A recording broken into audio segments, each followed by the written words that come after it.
Even confusing pair of words आज हम देखेंगे।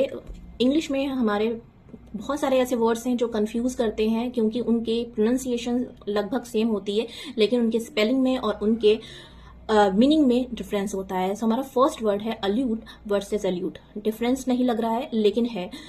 जो फर्स्ट अल्यूड है वो ए से स्टार्ट होता है और दूसरा ई से स्टार्ट होता है। अल्यूड जो कि ए से स्टार्ट होता है इसका मतलब होता है टू पॉइंट आउट समथिंग और समवन, संकेत करना। For example he alluded to his past. Next allude जो ई से स्टार्ट होता है इसका मतलब बच निकलना, टू escape फ्रॉम समवन और something. For example the thief eluded the police. Next जो हमारा वर्ड है वो है it's versus its. Sound same कर रहा है बट इट्स जो फर्स्ट है वो है it is use for the possession. और इसका अगर हम एग्जाम्पल देखेंगे, for example the dog wagged its tail. Next जो इट्स है it is use for the contraction for it is. For example it's raining outside. Next जो हमारा word है वो है then versus then.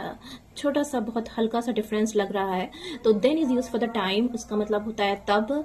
For example we went to our grandfather's home, then we went to our granny's home.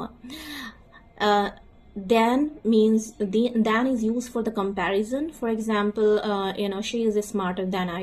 Next जो हमारा word है वो है emigrate versus immigrate. E और I का डिफरेंस है। emigrate का मतलब अपनी कंट्री को छोड़ देना। For example, she emigrated from India. Emigrate I से स्टार्ट है, इसका मतलब होता है किसी कंट्री में, किसी दूसरे कंट्री में एंटर करना। For example they immigrated to Canada. Next जो हमारा वर्ड है वो है further versus farther. Further means additional, more. For example we want more discussion, we want further discussion. और जो फार्दर है FARTHER, इसका मतलब होता है डिस्टेंट, मतलब दूर होना। For example Delhi is farther from here. So I hope ये कंफ्यूजन आपका खत्म हो